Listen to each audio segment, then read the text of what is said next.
Tapi aku tuh ngerasain tuh, aku pikir tuh mama tuh masih akan berjuang, karena aku tuh tahu banget mama tuh dari pertama kali jatuh aja.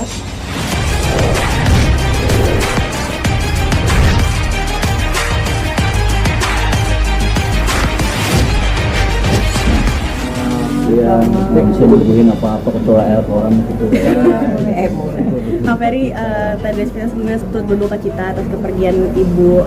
Seperti apa sih mungkin kronologi sendiri Kang Ferry? Katanya juga Kang Ferry lagi touring, seperti apa mungkin? Kebetulan ya pas mama meninggal itu yang menyaksikan istri saya pas lagi touring di Sulawesi. Ya, begitu. Ya alhamdulillah emang 2 tahun terakhir ini kan memang kondisi kesehatan mama tuh bisa dibilang kurang baik lah gitu. Mama memang aktivitasnya sudah hampir 100% itu di atas tempat tidur gitu. Terus kemudian juga ya mungkin sekitar 5 bulan terakhir ya komunikasi sudah semakin menurun gitu. Biasanya kalau sebelumnya itu dia diajak ngobrol masih bisa nyaut walaupun kadang nggak nyambung, tapi sesekali dia tuh masih ingat sama anaknya, sama cucunya gitu. Nah tapi memang hampir 2 minggu terakhir ini banyak sekali perubahan secara fisik yang kita lihat gitu. Pertama tiba-tiba tangannya bengkak, terus kemudian dari mulai sikut tuh bengkak sampai pergelangan tangan gitu. Terus udah gitu kita konsultasi sama dokter, tapi kondisi masih sadar gitu. Kita konsultasi sama dokter, kata dokter ini sebenarnya karena ada beberapa penyebab, karena kurang apa ya istilahnya tuh peredaran darah kurang lancar gitu, segala sesuatunya memang sudah kurang baik lah, jadi harus banyak digerakin, dibalikin kanan kiri gitu, lebih diperbanyak lagi fisioterapi, senam apa segala macam. Nah kira-kira 4 hari terakhir itu kita baru ngeh banget sih tangan sebelah kanan tuh gede.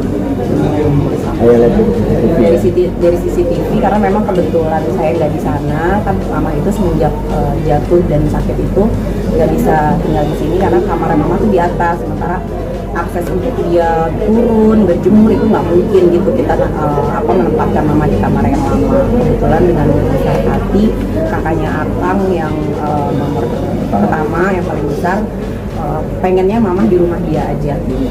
Kebetulan dia punya fasilitas kamar di bawah yang deket banget ke ruang depan untuk mama jemur apa segala macam lah. Alhamdulillah dimudahkan sekali. Nah, pas hari terakhir itu kita lihat tangan mama mulai bengkak, dan kalau nggak salah di hari Senin itu kesadarannya sudah mulai menurun, tapi kita mikirnya beliau cuma tidur gitu, karena memang kayak cuma orang tidur aja, kalau kita panggil masih melek gitu.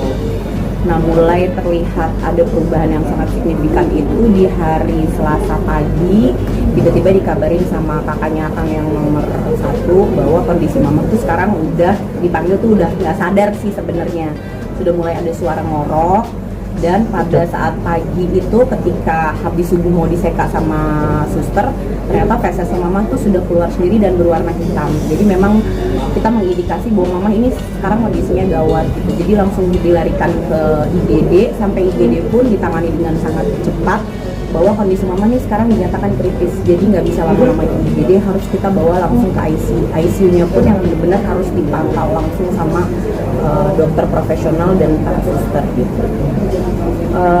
Kemarin itu ada kebingungan dari Akang gitu mau berangkat atau enggak, karena dia punya tanggung jawab yang besar. Dibawa di sana tuh bawa rombongan, bawa tugas yang besar, jadi serba bingung. Cuman memang waktu pertama kali kita bawa ke sana dan mama ditaruh di ICU, dokter masih ya insya Allah kita akan upayakan lah yang terbaik gitu. Kondisi mama itu benar-benar menurun drastis itu tuh dalam hitungan jam sih ya kalau menurut aku.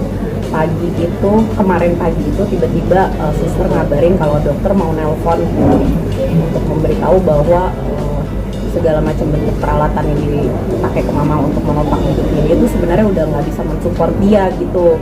Kalau ibaratnya tuh dalam 21 kali bernafas, 21 kali itu mama nafasnya dibantuin dari mesin, artinya dia sudah tidak mau berinisiatif untuk nafas sendiri gitu. Nah kebetulan aku kemarin tuh ada kerjaan dulu, jadi pagi itu ya memang Allah sudah atur ya, pagi itu kakaknya akan dulu di sana.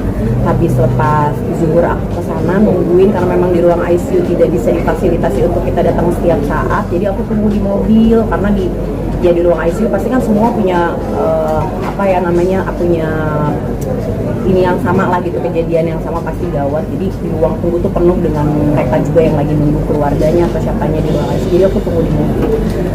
Di jam 3:30 itu setelah asar, tiba-tiba kakaknya Akang telepon, coba naik ke atas karena dokter itu udah ngabarin kalau mama itu harus mendapat bahasa gampangnya itu CPR manual. Jadi begitu aku naik gitu, aku kaget banget gitu, ternyata mama tuh lagi lagi dikerubutin sama dokter sama suster juga gitu, lagi dikasih CPR manual gitu ya dari bruder gitu. Terus aku langsung nyamperin dokternya gitu, bingung banget aku gitu, aku tanya gimana dok, aku tanya gitu. Ini sudah 8 menit kita lakukan CPR manual, mama masih belum bereaksi gitu. Terus udah gitu, udah saya bilang saya harus telepon ke kakak-kakak saya, iya kalau bisa pihak keluarganya sudah datang. Kebetulan kan rumahnya dekat sama rumah sakit.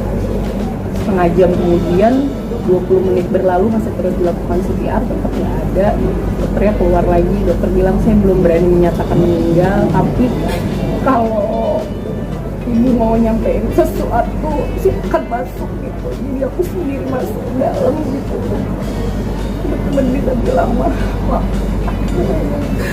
maafin Eri, maafin Lea, maafin Abai, maafin kita semua ya Ma gitu. Maafin Eri gak bisa nemenin mama gitu. Gak lama kakaknya Akang dateng, yang paling gede, yang laki-laki gitu. Cuma kira-kira 1, 2, apa 3 menit kakaknya akan nyampein kalau mama boleh pergi sekarang. Mama selama ini selalu bilang pengen ketemu apa sama emak, sok mama boleh pergi. Eri, Ade udah maafin mama, kami juga minta maaf. Yang paling aku sedih sih waktu kakaknya akan bilang mama selama ini selalu bilang pengen ketemu apa sama emak gitu, mama boleh pergi.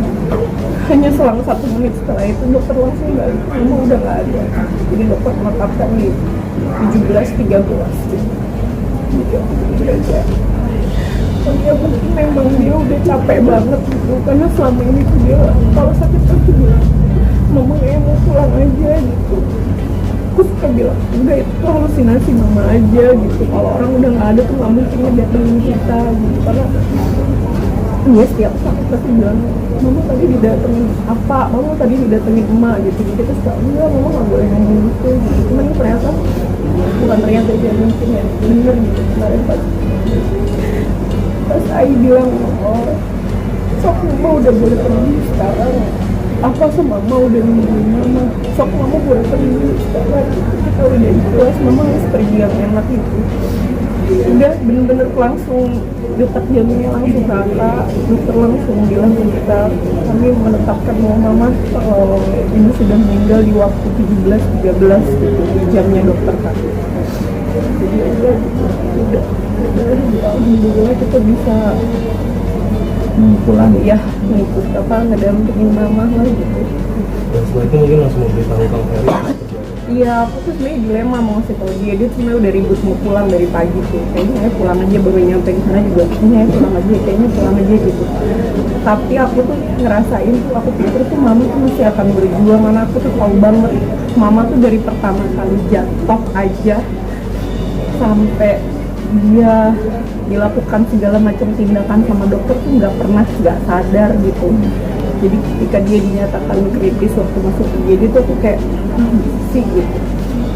Jadi dia tuh benar-benar baru kritis atau baru nggak sadar itu ya benar-benar di hari-hari terakhirnya dia nggak ada gitu. Padahal jadi aku mikirnya tuh, aku tuh selalu bilang enggak tuh mama kuat gitu. Karena yang aku tahu tuh mama kuat banget gitu. Mama jatuh sekenceng itu, pangkal pahanya retak, giginya hancur, kepalanya berdarah-darah, itu nggak sadar. Kita bawa tuh dimasukin selang apa segala macam tuh nggak sadar gitu. Jadi aku kayak ya mungkin mama tuh pasti kuat, tapi tuh kalau mama kuat banget. Jatuh dari mana Kak? Mungkin pas tahun berapa dan mungkin diagnosa dokter saat itu apa sih sampai? Sebenarnya memang kalau mama jatuh itu tuh kalau nggak salah di bulan Februari 2022, bulan Februari 2022 tiba-tiba ya mungkin memang sudah Allah yang ngatur ya gitu.